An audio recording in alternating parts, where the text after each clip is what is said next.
Yes, good morning, everybody. This is Pramod Jaiswal from English Chronicles.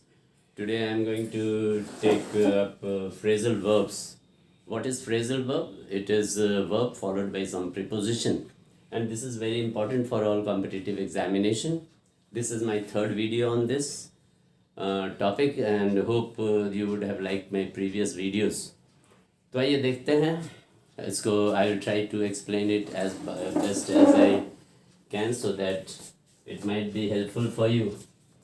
तो इसमें verb तो same है, सब कॉल पर है और सब अलग अलग प्रीपोजिशंस है जिससे मीनिंग बदल जाते हैं.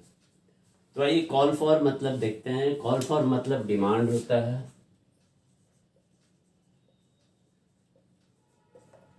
कॉल फॉर मतलब डिमांड. इससे सेंटेंस है जैसे हिज एक्शंस, ऐसा वो काम किया था कि जिसका his actions call for an explanation. Call for an explanation.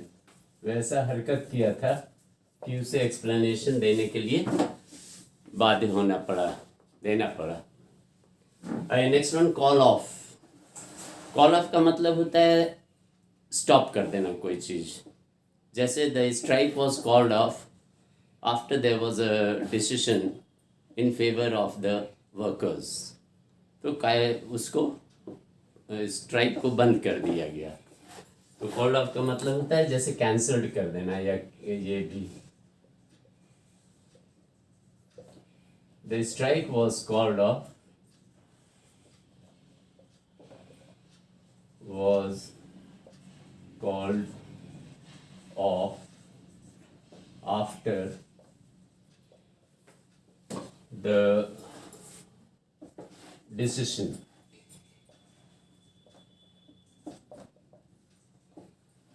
of the owner.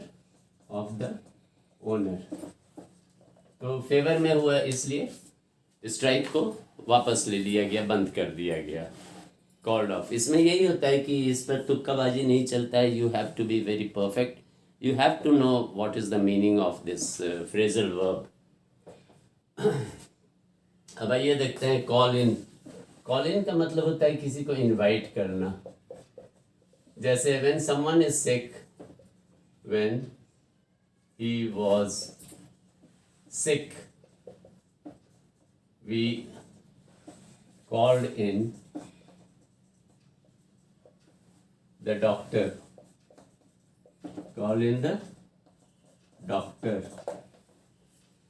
तो इसे इसलिए बता रहे हैं, एक सेंटेंस देने से क्या फ़र्क होता है. सेंटेंस देने से एक मेमोरी में, दिमाग में रहता है, अच्छा वो सेंटेंस में वो फ्रेजल वर्ब में ये वाला सेंटेंस सर दिए थे.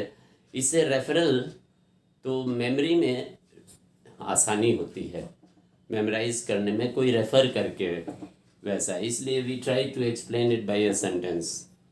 अब ये नेक्स्ट, कॉल ऑन और कॉल अपॉन. ये बहुत फ्रीक्वेंटली, कॉल ऑफ भी बहुत फ्रीक्वेंटली यूज होता है, कॉल एन और call upon.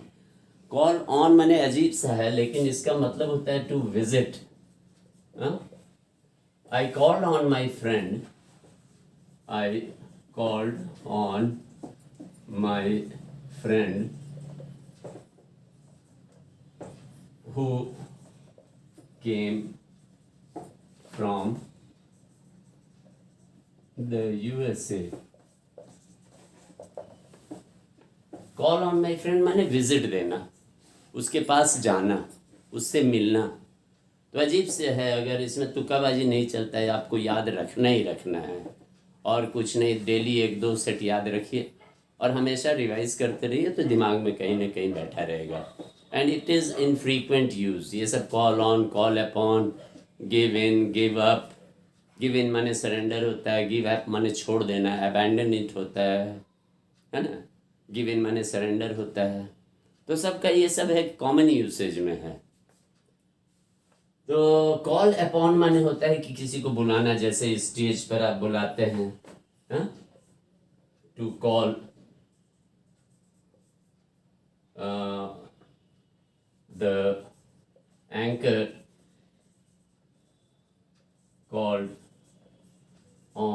called upon the chief guest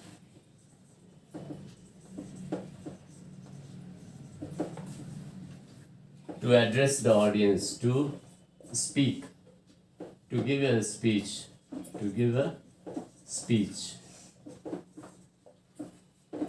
तो कॉल्ड अपॉन, उनको स्टेज पर बुलाया गया. हाँ, कॉल अपॉन मतलब बुलाया गया. तो जैसे बोला जाता है ना, I call upon the principal to come on the stage and do the lighting ceremony, और कुछ भी इसी टाइप से. कॉल अप मतलब होता है रिसाइट. रिसाइट माने याद करना. तो जैसे the monitor called up the names of the participants, names of the participants.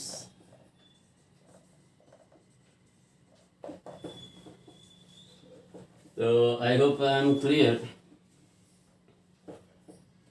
Call up. Sorry, ये कॉल ओवर का है. कॉल ओवर का मतलब रिसाइट होता है, और कॉल अप का मतलब होता है to recollect, to recollect the memory. I cannot call up, I cannot call up the events of my childhood.